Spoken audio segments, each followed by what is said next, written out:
कुछ आवाज़ें होंगी सुन लेना पहले सारी, सही है। आपको बड़ा इंटरेस्ट है सुनने में। खैर अस्सलाम वालेकुम। अच्छा, यहाँ पे हमारे पास लाइफ साइकिल ऑफ बैक्टीरियोफेज हम पढ़े थे, जिसमें आपने शायद लाइटिक और लाइसोजेनिक दोनों हो गए। ओके, फिर जो है हमने और क्या क्या डिस्कस कर लिया इसमें। हाँ, वायरल डिजीज़ भी हो गई और इसके अलावा सही है, सही है। और जो फिर थोड़ा सा कुछ हेपेटाइटिस और एड्स के बारे में चल लो, फिर चैप्टर को ख़त्म करें। अच्छा, यहाँ पे सबसे पहले अगर हम बात करें एड्स की, आप जानते हैं कि इसको बोलते हैं acquired immuno deficiency syndrome.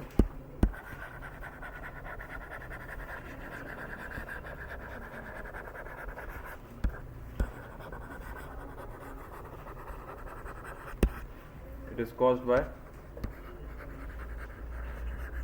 caused by the HIV, which is human immunovirus.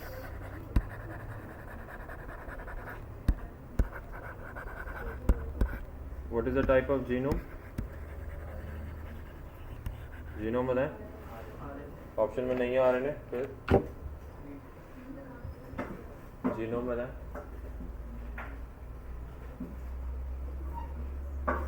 Genome में आरएनए नहीं लिखा, किसी एक बच्चे ने जवाब दिया आरएनए है। मैं कह रहा हूँ फॉर एग्जांपल आरएनए नहीं लिखा, तो फिर हम क्या सोचेंगे?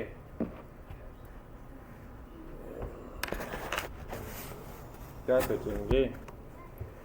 क्या सोचें? आज अफ्तारी में क्या खाएंगे?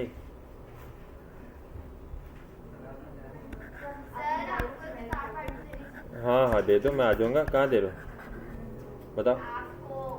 मुझसे लेनी चाहिए ना। हाँ मैं वही कह रहा हूँ कि मैं ले सकता हूँ, मैं अफ्तार पार्टी, इसमें कोई मसला नहीं। मतलब मुझे क्यों लेनी चाहिए? मतलब मेरी कौन सी ऐसी जायदादें भी निकली हैं जो कि छुपी हुई थी? मतलब क्या मसला है मेरे साथ? मैं क्यों मतलब देने लगा? ओके, मेरा बेटा एक ही बार पैदा होता है, बार बार नहीं आता। अच्छा जी, सो रीट्रो वायरस में आपसे पूछना चाह रहा था कि रीट्रो वायरस बेसिकली इस क्लासिफिकेशन को कहते हैं जिसके अंदर आरएनए आता है, ठीक है। अच्छा ये बताइए कि what are the different modes of transmissions for this virus. ये वायरस जो है बॉडी के अंदर किस किस तरीके से ट्रांसमिट हो सकता है? It can be transmitted through most common causes sexual contact, but ज़रूरी नहीं कि हमेशा यही कॉज हो। अनस्क्रीन्ड ब्लड ट्रांसफ्यूजन्स,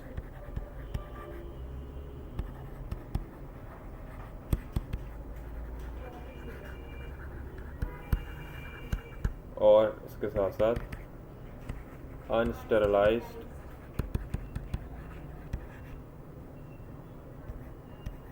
आईवी सिरिंजेस और इंस्ट्रूमेंट्स।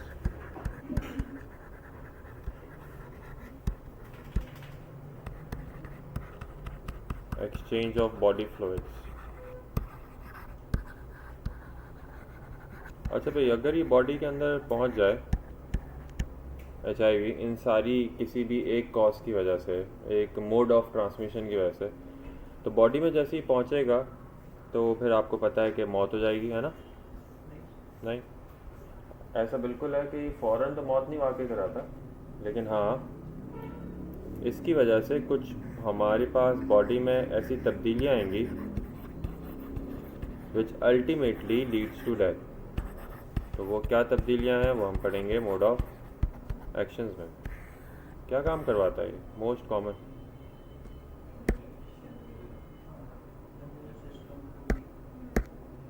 जी, इम्यून सिस्टम को वीक करता है। अच्छा आपने बिल्कुल सही कहा, लेकिन इम्यून सिस्टम को वीक जो करता है ये कैसे वीक करता है, पूरी बात बताएंगे। Yes, it actually decreases vitamin D. पूरी जोर से बोलो ना, रोज़ा अभी से लग रहा है। हाँ, वाइट ब्लड सेल की कौन सी type? T lymphocytes. T lymphocyte की कौन सी टाइप?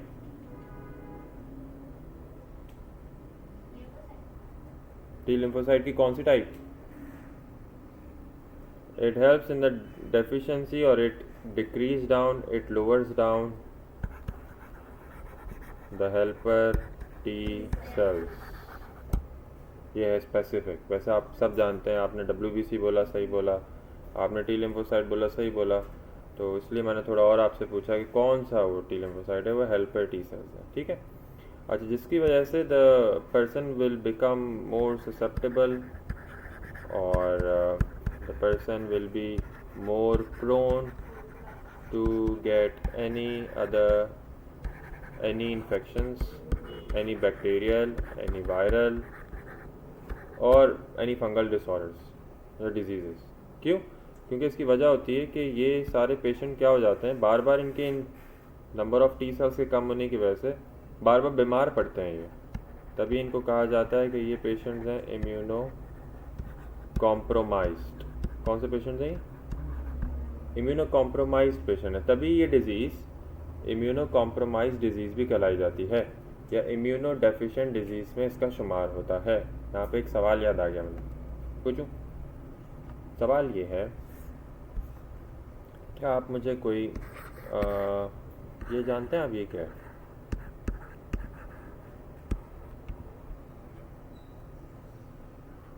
SCID नहीं जानते? तो फिर आप क्यों बैठे हैं क्लास के अंदर? Apply next year. ओहो, खुद ही जवाब दे दिया बच्ची ने, अप्लाई नेक्स्ट ईयर. बच्चे ट्रेंड हो गए. SCID का मतलब कोई पहचानता है, कभी सुना है, कभी जानता है? चले मैं आपको इसकी एब्रीविएशन बता देता हूँ. जवाब मैं खुद ही दे देता हूँ सवाल पूछ के.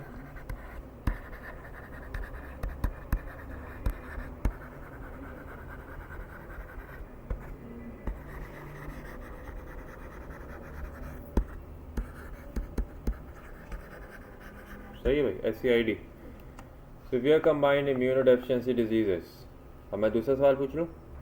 अच्छा, अब मेरा दूसरा सवाल ये है कि इन डिजीजेस के नाम बताएं.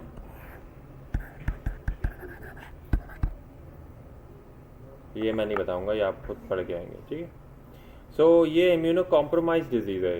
ये इम्यूनो डेफिशिएंट डिजीज़ है जिसके अंदर आपको पता है कि पेशेंट को बार बार रिकरेंट इन्फेक्शंस होते हैं and ultimately it may even leads to death. Death भी वाकई हो सकती है. ओके. यहाँ पे मोड ऑफ एक्शन में एक और काम की चीज़ बताता चले, क्योंकि किताब में बोल्ड लेटर में लिखा होता है कापोसी sarcoma which is called as the skin cancer. It can be one of the sign and symptom in any immunocompromised conditions, for example HIV. AIDS जिसको होता है उसको ये होने के चांसेस होते हैं. ज़रूरी नहीं यार ये एड्स के पेशेंट में है. एड्स के पेशेंट में साइन एंड सिम्टम क्या क्या होता है? एक तो ये बता दिया, कौन सा? कापोसी सार्कोमा. और साइन एंड सिम्टम क्या मिलता है एड्स के पेशेंट में? सबसे इम्पोर्टेंट जी, टर्नर सिंड्रोम. HIV के पेशेंट में क्या बोल रहा है? टर्नर सिंड्रोम कहाँ से याद आ गया तुझे? टर्नर सिंड्रोम तो क्रोमोसोमल नॉन डिसजंक्शन की वजह से अबनॉर्मेलिटी है. उसमें HIV क्या कर रहा है? वेट लॉस होता है सबसे इम्पोर्टेंट, वज़न में कमी. और दूसरा आपने ये लिखा हुआ है कापोसी सार्कोमा, और वीकनेस में आ गया ना वेट लॉस. नोजिया, वॉमिटिंग्स हो सकती हैं या फिर एब्डोमिनल पेन हो सकते हैं. अगर बात करें इन्फेक्शंस की, क्योंकि मैंने क्या कहा था बार बार इसको क्या हो सकता है, तो इन लोगों को क्या हो सकता है? पल्मोनरी TB हो सकता है. इन लोगों को क्या हो सकता है? मेनिनजाइटिस हो सकता है. इंसेफेलाइटिस हो सकता है. इनको नमूनिया हो सकता है भाई. They are very much more common for these things. Are you getting my point?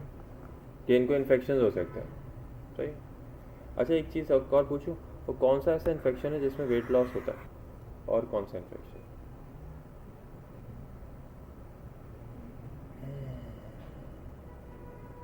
ऐसा और कौन सा डिजीज़ है, इन्फेक्शियस डिजीज़ है जिसके अंदर वेट लॉस होता है? छोटी छोटी बातें बता दो तुम लोग, मतलब पढ़ाई नहीं कर रहे हो इसका मतलब, बस अफ्तार पार्टियाँ करा लो.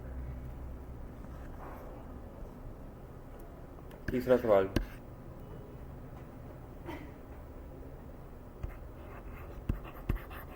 इन्फेक्शियस डिसऑर्डर या डिजीज जो आपने पढ़ी हो जिसमें वेट लॉस भी एक उसका सिम्टम है। चलो और आसान कर देता हूँ यार, कफ भी उसका सिम्टम है। अब तो बता देना चाहिए, TB, pulmonary tuberculosis, pulmonary TB, first important sign, second important sign, cough, weight loss, ठीक है। और कोई भी मैलिग्नेंसीज हों, कोई भी कैंसर्स हों, उसके अंदर भी वेट लॉस होता है, ठीक है। ये वो बैक्टीरियल इन्फेक्शन है टीबी, इसके अंदर वेट लॉस होता है। अच्छा जी, अब आ जाएं, कुछ आपको थोड़ा सा बता दें, बता दूं जी? राबिल, राबिल, राहुल, राहुल, राहुल, लड़की का नाम है राहुल, कहाँ है? वही नहीं मिल रही है हमारी एमडी कार्ड में है। कौन सी वाली? मैं नहीं देखा। अच्छा, मुस्लिम नेम है राहुल। ओके, तो कुछ आप मुझे बताना पसंद करेंगे क्या? कभी आपने ज़िंदगी में कुछ पढ़ा?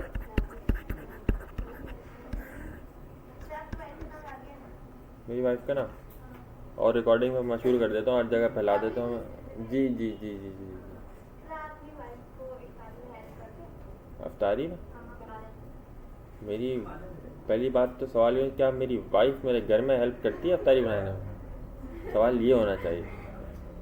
तो मुझसे सवाल पूछ रही है कमज़ोर क्यों है? क्या मतलब? जी जी जी, बिल्कुल बिल्कुल बिल्कुल। नहीं मतलब I don't really take part in iftari making, but sometimes ऐसी फजूल में कभी कभी एक होता है ना कि अफ्तारी इतनी ज़ोर से रोज़ा लग रहा होता है कि बस मैं किचन में खड़ा हो जाता है, यार इतनी कम बनाई है, इतनी कम बनाई है यार, और बना लो यार, ये बना लो। तो एंड में सब बचती है, खैर अस्तगफुरुल्लाह। लेकिन ये है कि नहीं, कभी कोई चीज़ कोई घोल रहा है टाइम का, मैं तो मैंने कहा मैं घोल लेता हूँ यार, शरबत के अंदर घोलना है कुछ, कोई फ्रूट निकाल के देना है तो फ्रिज से निकाल के बाहर रख देता हूँ, जैसे तरबूज भारी होता है तो वो निकाल के बाहर रख दिया। हाँ, और ये है कि अगर कोई बाजू का गैस का इशू होता है तो यूजुअली चूल्हा कोई दूसरा वाला चल रहा होता है, तो वहाँ तक कोई पतीली रखनी है या हटानी है तो चलो वो रख दिया, हटा ली, ये भी काम करता हूँ। और जो है, और कभी कभी जैसे कोई फ्राइज़ अगर कोई फ्राई हो रहे हैं तो उसमें मैं खड़ा हो गया, कहा आप दूसरा काम करो, बस मैं देख रहा हूँ। नहीं रोज़ा होता है तो ये है काम,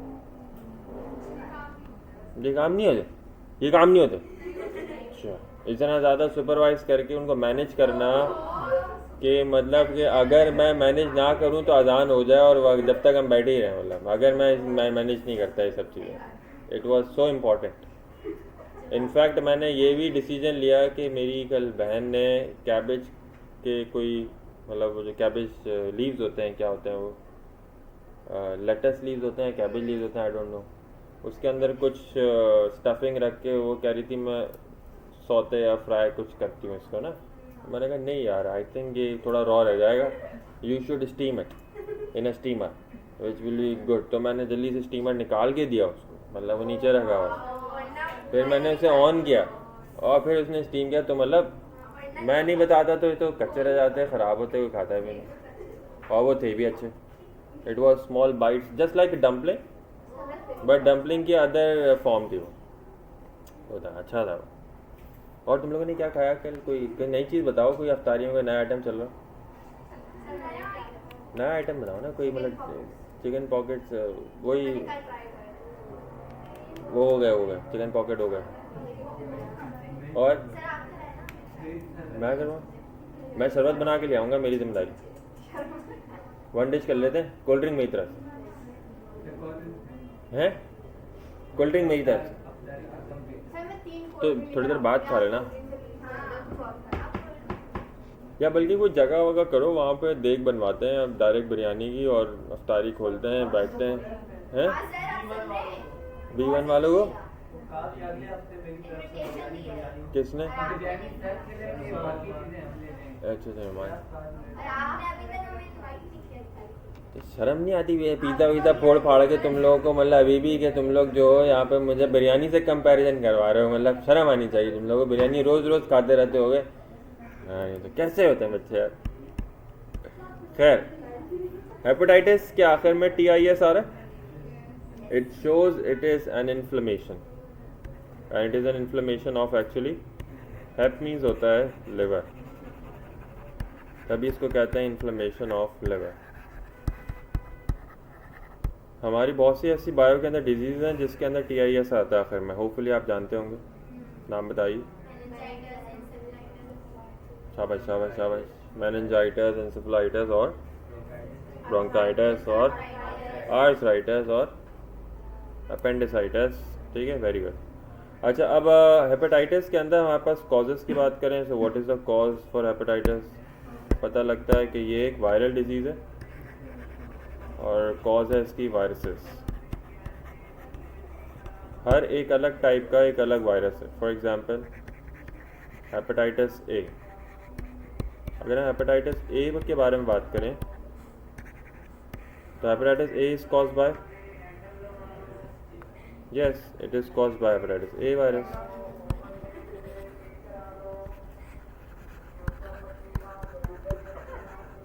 जूसर मशीन अभी बोल रहा है जूस के बारे में भी इसने ना juicer machine okay what is the type of genome in this hepatitis A virus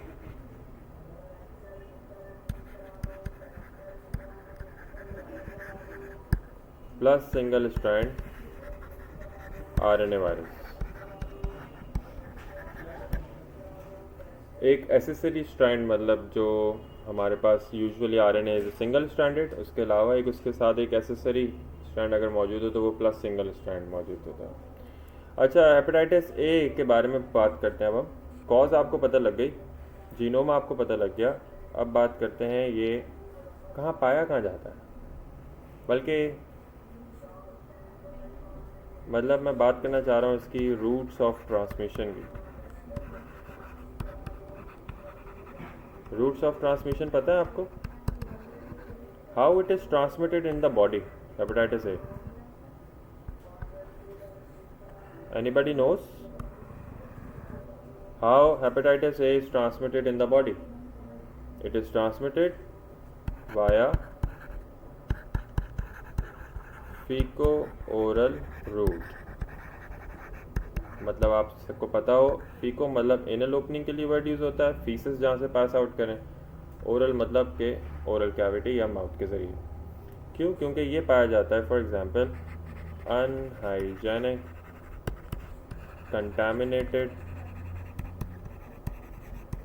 contaminated food and water में हर वो जगह जो कि गंदी हो या तो अगर आप गोलगप्पे खाने के बहुत ज़्यादा शौकीन हो जिसमें खट्टा मीठा पानी होता है और वो बंदा अपनी उंगलियों से जिसमें नाखून बड़े हुए हों और काला काला सा उसके अंदर मैल जब भरा हुआ हो और वो उसके अंदर बाकायदा एक बड़ी उंगली का नाखून छोड़ता हो बड़ा रोज़ा है ना तो तभी बता रहा हूँ ओह ग्लव्स वो तो सबसे ज़्यादा आपको पता है gloves are actually one of the most top in the line for causing infections why हाँ आपको नहीं पता अच्छा इतने बड़े बड़े तुम लोग शोज देखते हो मास्टर शेफ देखते होगे इतने बड़े बड़े तुमने रेस्टोरेंट्स अगर देखे होंगे किचन में गए हो बड़े बड़े जो शेफ्स हैं मिशलिन्स हैं क्या बोलते हैं उनको आप बहुत से नाम देते हैं या मिशलिन स्टार हाँ जो भी हैं वो तो ये they work with bare hands मतलब सिर्फ वो बगैर ग्लव्स के काम करते हैं वाई ग्लव्स अगर आप यूज़ करेंगे ना glove is again a source of contamination आप अपने हैंड को स्टरलाइज करें प्रॉपर हैंड वॉश होता है एल्बोज तक हमेशा उनकी स्लीव यहाँ तक अप होती है ना this is the right way आप यहाँ तक हैंड वॉश कर लें दो proper for 5 to 10 minutes that's actually a method of sterilization कि 5 to 10 minutes आप दें एक प्रॉपर एजेंट होता है सॉल्यूशन होता है उसके ज़रिए और उसके बाद अगर आप कोई भी काम करेंगे, स्किन के ऊपर इतनी इजीली इन्फेक्शन और वो एजेंट नहीं ग्रो करता, rather than a surface like glove, उसके ऊपर वो एजेंट इजीली स्टक होता है। तो वो तो और ज़्यादा सोर्स ऑफ कीटाणु है। तभी वो बोलते हैं हर एक दूसरा खाना बनाने से पहले, कोई चीज़ पकड़ने से पहले दोबारा हाथ धोते हैं, फिर वो कोई चीज़ पकड़ते हैं। तो ये बस करना होता है। एनीवेज, फीकोरल रूट, तो अगर आप वो ग्लव्स से, अगर एक अंकल हैं जो ग्लव्स से फोड़ लें, अगर वो होल बना रहे हैं और उसके बाद उनके ग्लव्स के ऊपर थैली वाले ग्लव्स पहने वो फट गया हो आगे से, और फिर वो वही इस्तेमाल कर रहे हैं पूरा दिन, एक ही ग्लव पे इस्तेमाल कर रहे हैं, और वो डिबो के उंगलियां भी डूब रही हैं उस पानी के अंदर जिससे वो भर रहे हैं, और आपको दे रहे हैं और फिर कह रहे हैं आप पियो।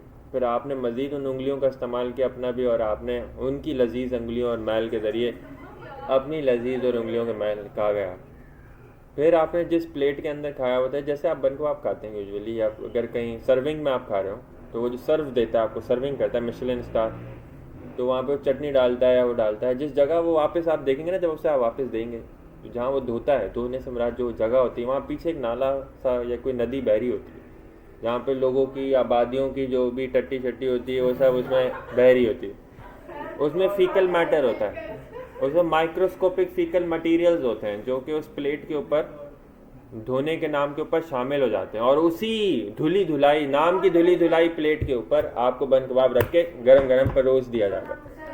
नहीं, मैं तो खाता रहता हूँ, मुझे मसला नहीं है। तो एक तो ये चीज़, चलो ओरल रूट तो सर समझ में आ रहा है, we get it, we get totally, कि आपने बहुत से तरीके बता दिए। या आपको वहाँ प्यास लग जाए, पैसे आपके पास हो नहीं कि मिनरल वाटर लें, तो आप बोलें यार वही कंटेनर वाला पानी भर दिया, आपने वो पी लिया, आपको क्या हो जाएगा भाई, हेपेटाइटिस है। लेकिन अगर अब बच्चे बोल रहे हो हम तो पीते रहते हैं, हमें तो नहीं हुआ कहीं, तो ज़रूरी नहीं है किसी को, depending upon the type of immunity you have in your body.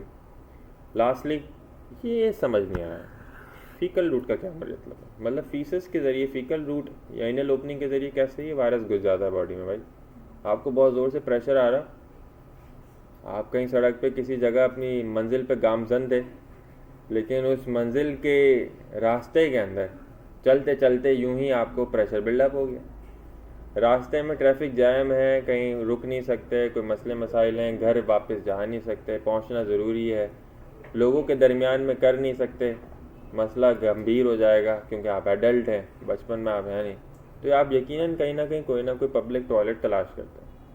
Public toilet में जब आप जाते हैं वो पब्लिक प्रॉपर्टी होता है, और वहाँ आप जिस जिस दरवाज़े को खोल के आप अंदर जाएंगे वहाँ पहले से एक प्रॉपर्टी पड़ी होती है। अगर आप वहाँ पे डर गए और भाग गए, या फिर आपका प्रेशर खुद ही कहीं और निकल गया, या फिर आपने सोचा यार डर के आगे जीत है, प्रॉपर्टी पे मैं भी प्रॉपर्टी बना दूं, तो एक प्रॉपर्टी जो बनी होगी उसके ऊपर आप भी कुछ प्रॉपर्टी अगर एफएल टावर बनाने की कोशिश करेंगे, ये वो मोमेंट होता है, ये वो टाइम पीरियड होता है कि जब वो वायरस हेपेटाइटिस ए जो उस प्रॉपर्टी में पहले से ग्रो कर चुका था, और आपने उसको एक रास्ता प्रोवाइड किया कि मंजिल प्रोवाइड करी उसको कि वो आपकी बॉडी में पहुँचे, तो वो आपने घर के ऊपर घर बना दिया, इंक्रोचमेंट कर दी, तो ये आपकी बॉडी के अंदर चला जाएगा ईजीली। ठीक है, क्यों? क्योंकि हेपेटाइटिस ए के लिए वो जो चीज़ें होती हैं जो वहाँ पे खाद डली हुई है, वो चीज़ें वहाँ पे नीडो का काम करती हैं, वो उनके लिए नीडो है, वो उनके लिए फार्मूला मिल्क है, जहाँ जहाँ ये चीज़ें पाई जाएंगी वहाँ वहाँ हेपेटाइटिस ए इजीली ग्रो करता है, जिसको बोलता है अनहाइजेनिक कंटामिनेटेड। होपफुली अब आपको तरीक़ेकार समझ में आ गए हैं। तो क्या हुआ, दिस इज़ द राइट वे, मतलब कि ये रूट्स ऑफ ट्रांसमिशन ही बता रहा हूँ, और क्या बता रहा हूँ आपको मैं। अगर आपकी बॉडी में चला जाए, रिकॉर्ड ये भी हो रहा है कि तुम लोग को जवाब नहीं आता जब जब कोई पूछता हूँ, कॉमनली नोन एज, बताइए, hepatitis A is commonly known as, देखो ये भी नहीं आता इन लोग को यार, कुछ नहीं आता। Hepatitis A is commonly known as jaundice, and jaundice is a disease, right? Yes or no? Jaundice is not a disease, it's a symptom. Jaundice is a sign or a symptom you can call, जिसमें क्या होता है, ये disease नहीं है, yellowish discoloration of skin और sclera of the eye. Sclera of the eye या फिर स्किन की येलोइश डिस्कलरेशन को हम क्या बोलते हैं? जॉन्डिस बोलते हैं, ठीक है। अच्छा sir, is it life threatening? मतलब हेपेटाइटिस ए किसी को हो गया है जिसको आप बोलते हैं जॉन्डिस हो गया, is it life threatening? Yes और no? No, it's not life threatening, it is easily treatable. Jaundice से लोग मर जाते हैं क्या? मर जाते हैं? नहीं मरते।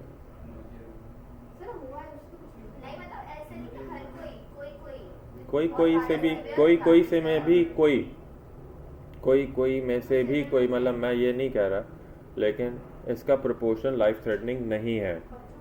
बच्चों को भी नहीं होता। अच्छा, बच्चों को जो जॉन्डिस होता है वो लाइफ थ्रेटनिंग आप पूछना चाह रही हैं? हाँ, वो भी नहीं होता है, चाहे बड़ों को चाहे बच्चों को। इसका एक 14 to 20 डेज का इसका टाइम पीरियड ड्यूरेशन होता है। सो वायरल टाइम पीरियड के बाद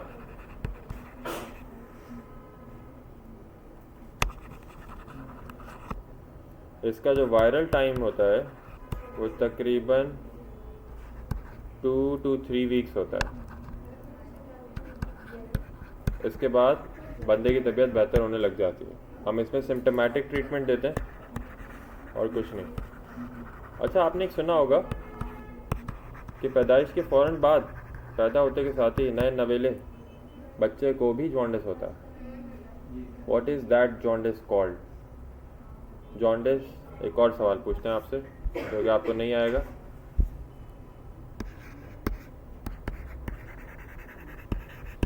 jaundice found in newborn.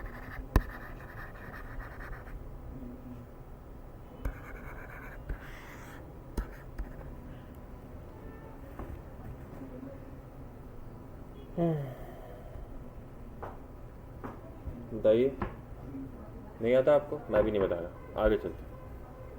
Hepatitis B. Okay, so hepatitis B is caused by, आपको पता है hepatitis B is caused bye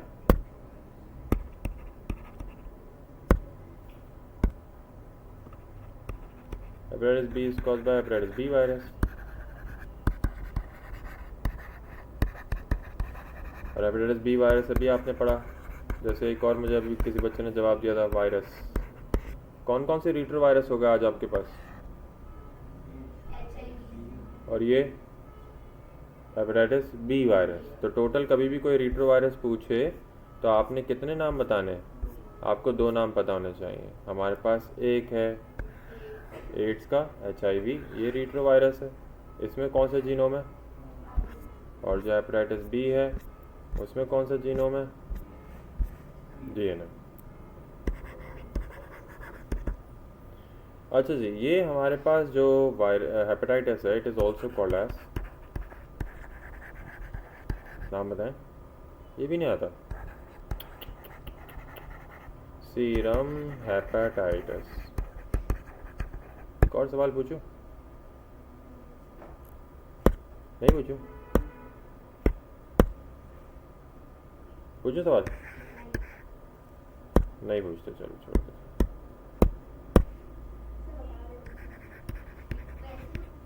What is the difference between serum and plasma? जिन जिन बच्चों को aptitude में होते हुए ये सब बातें नहीं आती हैं, उनको कोई हक नहीं है कि वो एप्टीट्यूड की क्लासों के अंदर आगे कंटिन्यू करें, क्योंकि ये वो चीज़ें हैं जो कि हम आपसे एक्सपेक्ट करते हैं कि आपको पता होनी चाहिए। आपको सीरम नहीं आता, आपको सीरम पता होगा, जो रील में एक कोई बंदी दिखा रही होगी कि ये सीरम ऐसे यहाँ से यहाँ रखें और यहाँ लगाएं, और ये सीरम एक यहाँ से रख के यहाँ लगाएं, और जो है ये एक नया सीरम आया है, ये मेरी स्किन के लिए बहुत अच्छा है और आप भी इसको यूज़ करें। तो ये सीरम आपको 10,000 पता होंगे, लेकिन आज जो मैं आपको बायोलॉजिकली सीरम पूछ रहा हूँ आपको ये नहीं आता हो। इसी तरह मैंने आपसे ऊपर सवाल पूछा, आपको वो नहीं आता। इसी तरह उससे भी ऊपर पूछा, वो भी नहीं आता था। सब मैं बताता जा रहा हूँ, चल छोड़ो, ये भी नहीं बताऊँगा। Hepatitis B is also called as serum hepatitis. ये एक ऐसा हेपेटाइटिस है जिसका अगर हम बात करें मोड ऑफ ट्रांसमिशंस की, सबसे पहले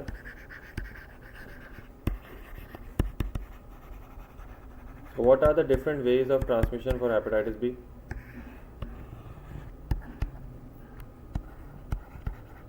sexual contact, blood transfusions,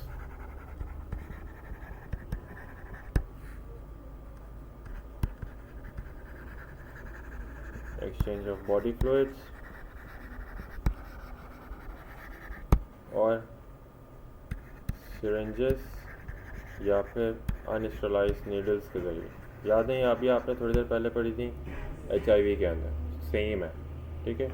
not only in this बल्कि also in hepatitis C when you will study. Is it life threatening? Yes, it's life threatening if remain untreated. It is life threatening if found untreated.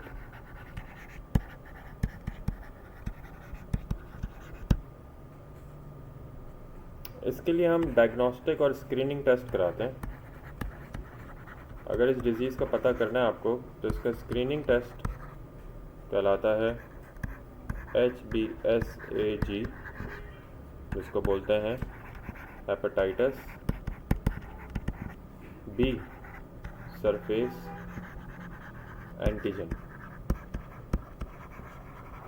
क्या बोलते हैं? HBsAg blood test कराते हैं, HBsAg का hepatitis B surface antigen. If it comes, अगर ये test आपने कराया, इसका ब्लड रिजल्ट आया कि सर ये नेगेटिव है, इसका मतलब आपको हेपेटाइटिस बी नहीं। लेकिन अगर ये आपके पास रिजल्ट आपने टेस्ट कराया था, पता लगा भाई इसको तो हेपेटाइटिस बी पॉजिटिव आ रहा है, तो ये क्या है? बेसिकली स्क्रीन, आप पकड़ लिए गए, आप डिटेक्ट हो गए कि you are a patient of hepatitis B. Now you will do another test जिसको बोलते हैं PCR, polymerase chain reaction. And polymerase chain reactions are of basically two types. PCR दो तरह का कराते हैं, एक कहलाता है क्वालिटेटिव, ये मैं आपको कोई डॉक्टर नहीं बना रहा, ये आपकी सब किताबों में लिखा है। क्वांटिटेटिव, एक में वायरस की क्वांटिटी और एक में वायरस की क्वालिटी डिटेक्ट की जाती है। पहले क्वालिटेटिव कराते हैं जिसमें वायरस पॉजिटिव आए, तो फिर हम ये डिटेक्ट करते हैं कि वायरस की क्वांटिटी कितनी है, वायरल लोड कितना है। सही,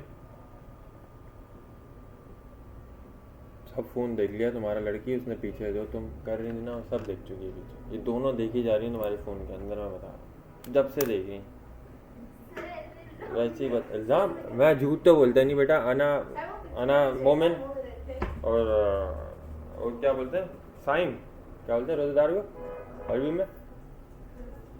साइम बोलते हैं, क्या बोलते हैं?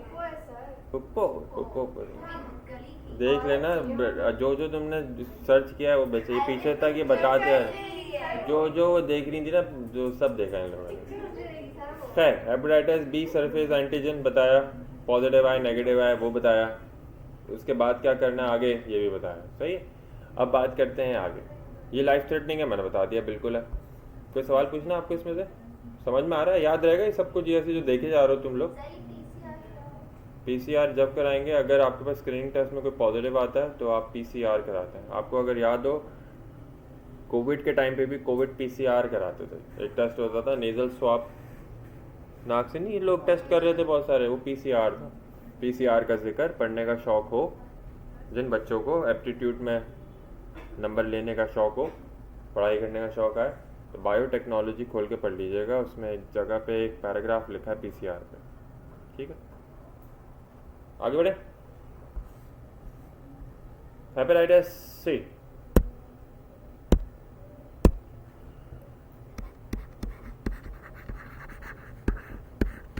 caused by hepatitis C virus. What is the type of genome? Genome क्या भाई इसका? RNA. What are the modes of transmission? Same. कौन सी वाली? लेकिन एक इजाफी एक चीज़ है, सारी वही है जो तकरीबन आपने पहले पढ़ी। उसमें एक आपने इंक्रीज करना है मोड ऑफ ट्रांसमिशन, वो ये है कि आपको ये इसमें सेक्सुअल कांटेक्ट पता होगा, आपको इसमें ब्लड स्क्रीन ट्रांसफ्यूजन्स पता होंगे, फिर इसके अलावा आपको पता होगा अनस्टरलाइज सिरेंजेस और नीडल का इस्तेमाल। मगर साथ में जो मैं बताना चाह रहा हूँ वो है if a female who has conceived a baby already and if this female जो कि चाइल्ड बेयरिंग हो, मतलब प्रेगनेंसी में हो, प्रेग्नेंट हो, ये अगर हेपेटाइटिस सी इसको है, if she is a patient of hepatitis C who is pregnant, so she can easily transmit to her baby, so this virus can easily be transmitted to her baby as well, ठीक है। मगर इसके less likely chance होते हैं, और nowadays जो studies अब आ गई हैं, पहले के दौर में कहते थे, अब तो बहुत ही नेग्लेजिबल पता लगा है कि अगर एक फ़ीमेल को हेपेटाइटिस सी है भी सही कि उसके बच्चे को हेपेटाइटिस सी ट्रांसमिट हो जाए, ठीक है, बहुत नेग्लेजिबल अमाउंट है। Is it life threatening sir? Yes, it is life threatening if remain untreated again। क्यों? क्योंकि ये लिवर में क्या कॉज करता है? ये कराता है लिवर सिरोसिस। लिवर सिरोसिस मतलब लिवर श्रिंक करने लग जाता है, ख़राब होने लग जाता है। सर इसके स्क्रीनिंग टेस्ट क्या कहलाता है? जैसे आपने वहाँ बताया, इसका भी स्क्रीनिंग टेस्ट है, उसको बोलते हैं HCV यानी एंटीजन। आप एंटीजन टेस्ट कराते हैं हेपेटाइटिस सी वायरस के अगेंस्ट। अगर ये पॉजिटिव आ गया तो फिर आप क्या कराएंगे इसके लिए भी? PCR, वही जो कि दो तरीके का है, क्वालिटेटिव एंड क्वांटिटेटिव।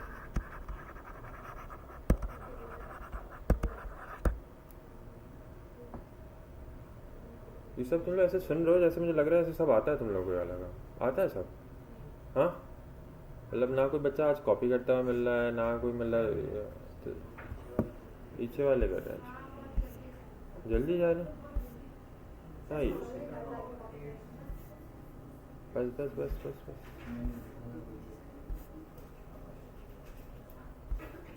आपको ये सवाल पूछूंगा मैं नेक्स्ट क्लास में।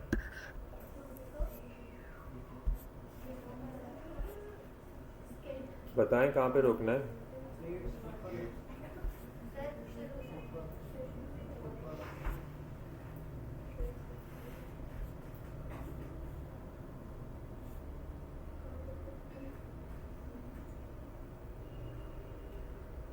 ये क्या आ रहा है बीच में रास्ते में? चेयर आ रही है।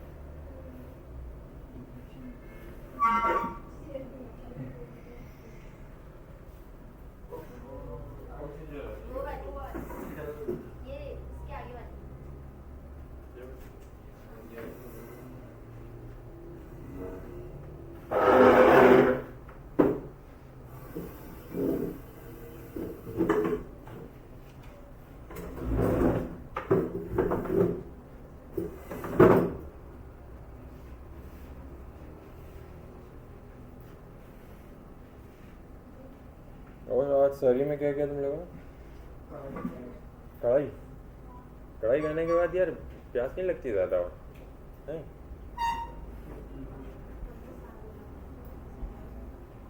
अच्छा जी, कोई मुझे बच्चा ये सबको याद है ये वाली चीज़, हेल्पर टी सेल्स वाली, कि हेल्पर टी सेल की क्लासिफिकेशन आपको पता है? WBCs के टाइप्स पता हैं? ग्रैन्युलो, मोनो, न्यूट्रोफिल, इजिनोफिल, एक ग्रैनुलोसाइट कौन से हैं, ग्रैनुलोसाइट कौन से हैं, सवाल आते हैं, ठीक है। आगे करो।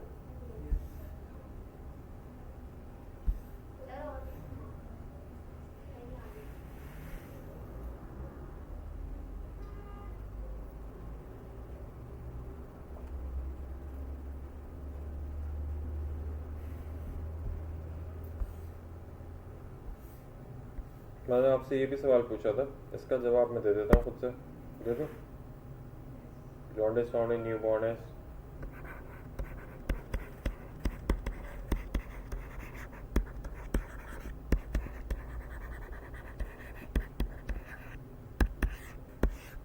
हर एक नए पैदा होने वाले बच्चे को जॉन्डिस पहले से होता है, जो नॉर्मल बात है, which is actually the normal body functioning. तभी से फिजियोलॉजिकल जॉन्डिस कहते हैं। ये एक नॉर्मल बात है, हर बच्चे को होता है तकरीबन। किसी को कुछ ज़्यादा हो जाता है, किसी को कम, किसी को देर से रिजॉल्व होता है, किसी को जल्दी रिजॉल्व हो जाता है, होता ज़रूर है हर किसी का। जब आप टेस्ट कराएंगे तो उसमें जॉन्डिस मिलेगा। अच्छा, इसके लिए करते क्या हैं? शीशे में रख के वो जो एक थेरेपी लाइट देते हैं बेसिकली, उसको एक नाम है, तो बेसिकली बोलते हैं फोटोथेरेपी कराते हैं। ठीक है, फोटोथेरेपी इज़ अ ट्रीटमेंट जिसमें आप सनलाइट भी यूज़ करते हैं, यूजुअली आप कोई लैम्प यूज़ करते हैं। उससे ये जो बॉडी की उसकी डिस्कलरेशन में भी होती है, पीला सा पड़ा हुआ होता है, वो आहिस्ता आहिस्ता सही होता जाता है बच्चा। है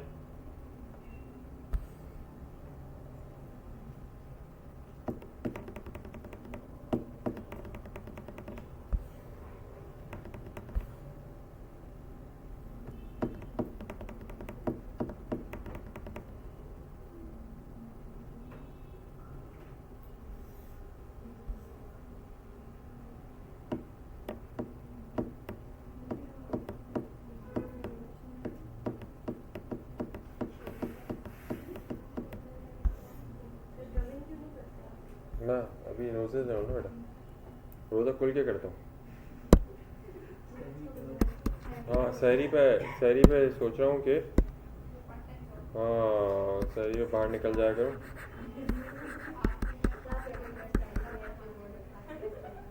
और सहरी पे निकला करूँ। हेपेटाइटिस ABC, हेपेटाइटिस D भी होता है, हेपेटाइटिस D से कॉज होता है, मतलब D वायरस से। हेपेटाइटिस E भी होता है जो कि कॉज होता है हेपेटाइटिस E वायरस से। ठीक है, ये आपको सिर्फ नाम बताने थे क्योंकि इसके बारे में ऐसा कोई डिटेल नहीं है, लेकिन पता ज़रूर हो आपको।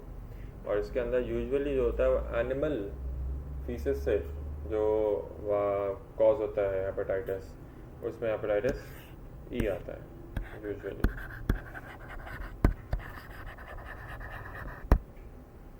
Faeces, faecal material. और कुछ नहीं बता दो ना उसको जल्दी से, बेचारी पूछ रही है। अच्छा,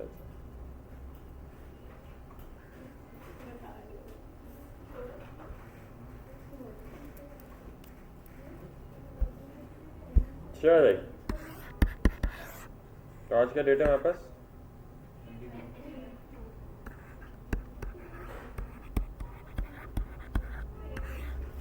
हमने अभी तक MD कैट के अंदर क्या क्या कवर कर लिया भाई?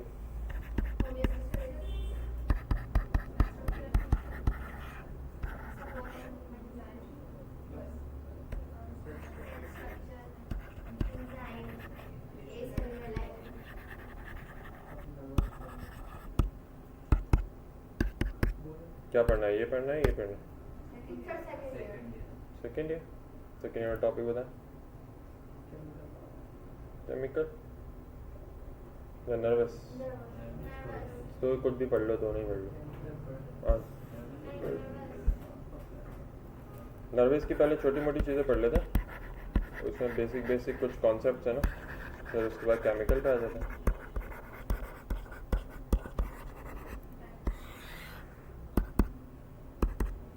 नर्वस कोऑर्डिनेशन में आपको सबसे पहले हम बताएंगे नर्वस सिस्टम की classification. Nervous system is classified into, बताओ। एक है सेंट्रल नर्वस सिस्टम और एक है पेरिफेरल नर्वस सिस्टम। दोनों की नर्व सप्लाई बताएं। CNS में नर्व सप्लाई कौन सी है? पेरिफेरल नर्वस सिस्टम में नर्व सप्लाई कौन सी है? बेटा ये जिंदा है या भाई? जिंदा तो है ना, बस सही सोते रहो जिंदा है ना। CNS के अंदर कौन सी नर्व्स होती हैं? Cranial nerves. क्रेनियल नर्व्स के बेटा टोटल नंबर बताएं।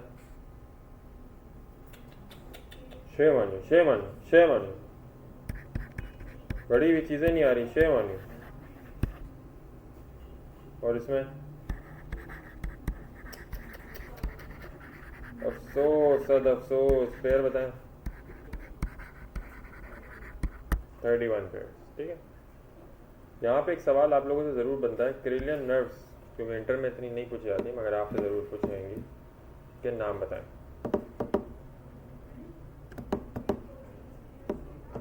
कुछ बता दें, कुछ बता दें, कुछ आपने पढ़े हैं किताब में लिखे हैं, कुछ बता दें जो आपने पढ़े हैं। मैं ज़्यादा नहीं पूछ रहा आपसे, वही पूछ रहा हूँ जो आपकी किताबों में मौजूद है। एग्जाम्पल लिख दो या फिर फॉर एग्जाम्पल कौन कौन सी होती हैं?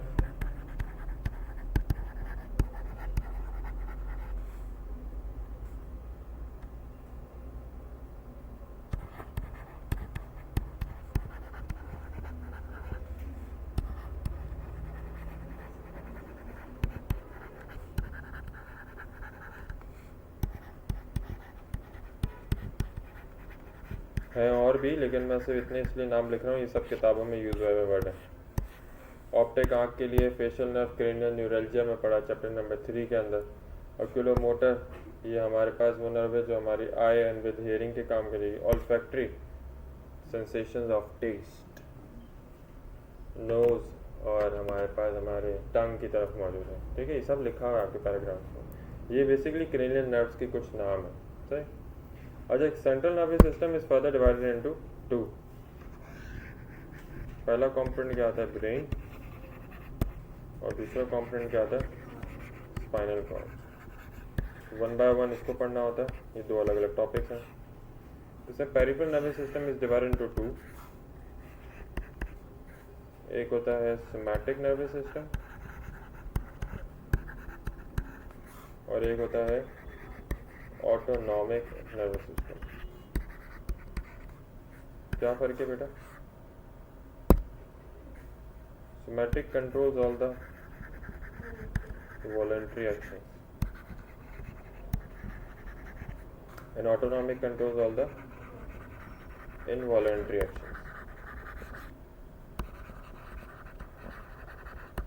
जिसमें से अगर हम फर्दर बात करें तो autonomic nervous system is further divided into 2।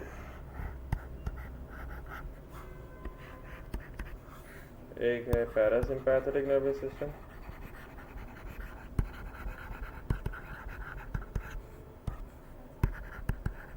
और एक है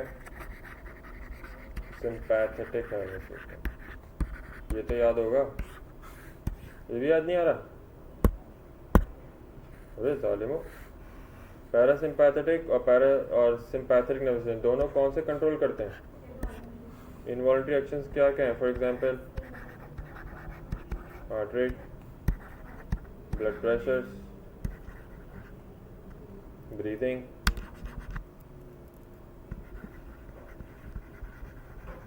और स्नीजिंग और पेरिस्टाल्सिस। ये आता है, ये पता है क्या होता है? और pupal size.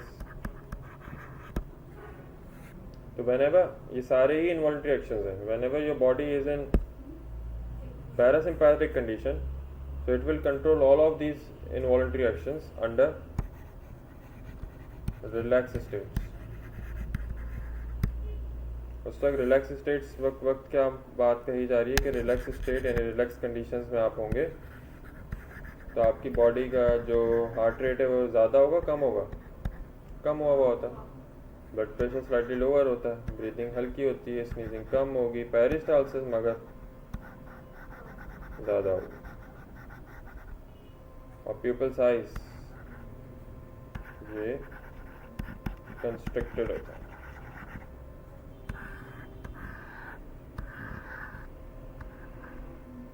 Constricted, this is the pupal. ठीक है। What is peristalsis? बाद में बताते हैं, या अभी बता दें? बाद में बता दें। पेरिस्टाल्सिस is the involuntary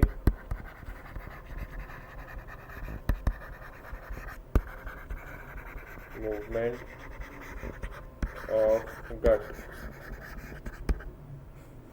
जैसे ही आप खाना निगल लेते हैं, जैसे ही बोलस एसोफेगस से निकलता है और निकल के वो फेरिंक्स से निकल के एसोफेगस में आ जाए, तो एसोफेगस से लेके उसकी सारी मूवमेंट स्टमक से small intestine, the large intestine, then the rectum and the anal opening, यहाँ तक जो पहुँचता है ये आपके कंट्रोल में नहीं है।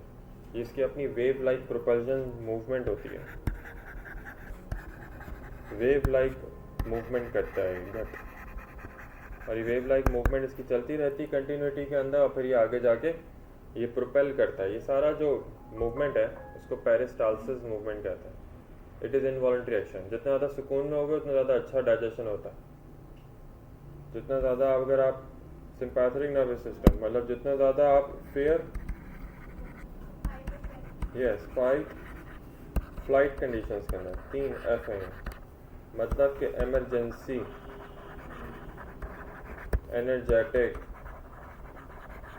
खेल रहे हैं, कूद रहे हैं, खौफ के आलम में, लड़ाई कर रहे हैं, डर रहे हैं, इन सब कंडीशंस के अंदर आपके बॉडी का सारे इन्वॉलंटरी एक्शन कौन कंट्रोल करेगा? सिंपैथेटिक। जिस वक्त हार्ट रेट कैसा हो जाएगा? ब्लड प्रेशर ज़्यादा, ब्रीदिंग ज़्यादा, स्नीजिंग ज़्यादा, पेरिस्टाल्सिस मगर कम हो जाएगी, और पीपल साइज डायलेट हो सकता है।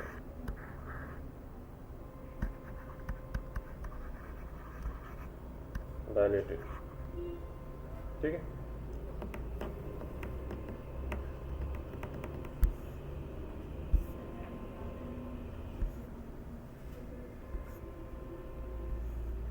कोई सवाल? एक सवाल मुझे पूछना था, मैं एकदम से भूल गया हूँ।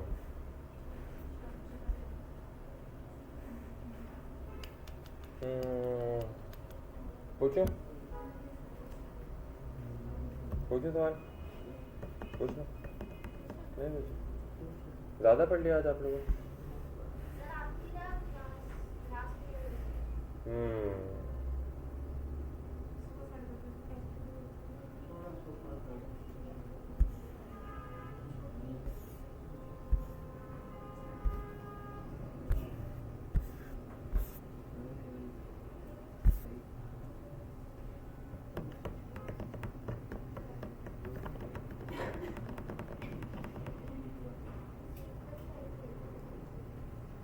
हो गया?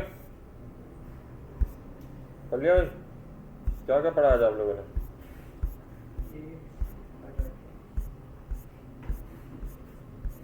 बीच में जो सवाल पूछेंगे ये आप लोग पता कर लेंगे? अच्छा, चलो फिर जाते जाते एक चीज़ तो बता के जाओ। ऊपर टी लिम्फोसाइट पढ़ा था,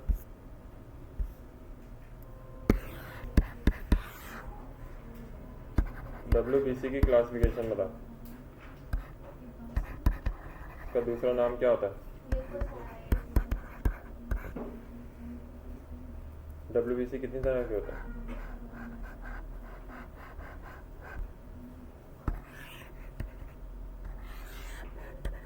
दो तरह के होते हैं, ये याद कर लो, काम आएगा।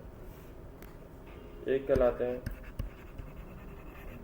ग्रैन्युलोसाइट्स और एक कहलाते हैं ग्रैन्युलोसाइट्स। ग्रैन्युलोसाइट्स का दूसरा नाम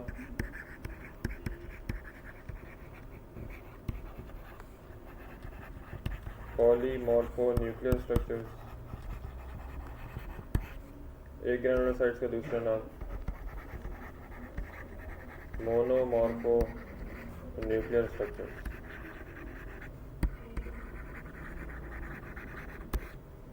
इसके अंदर कितने लोग आते हैं भाई?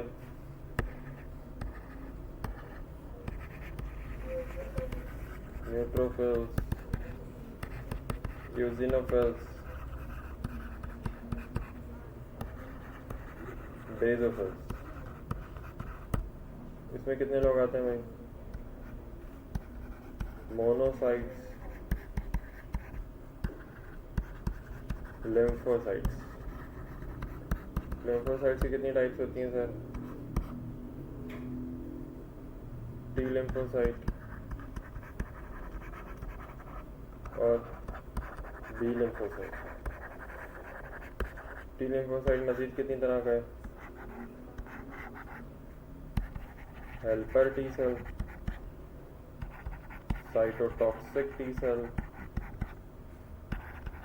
Suppressor T cell.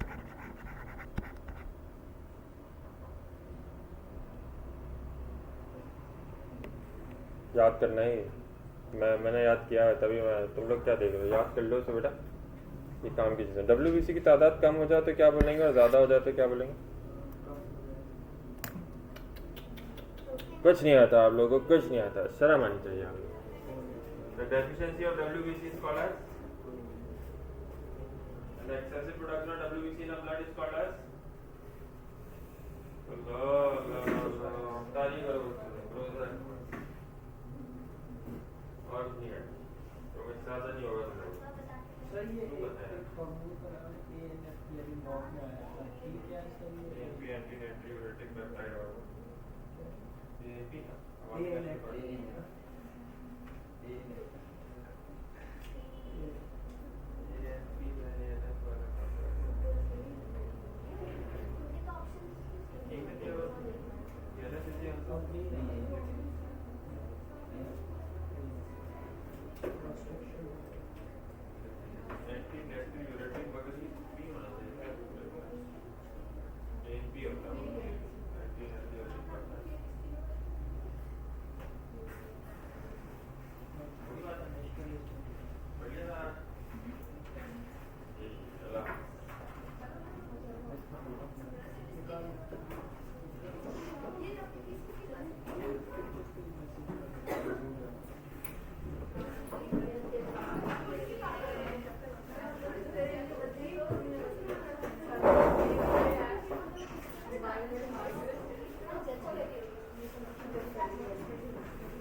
मुझे कहाँ थी बंद करनी, मैं तो तस्वीरें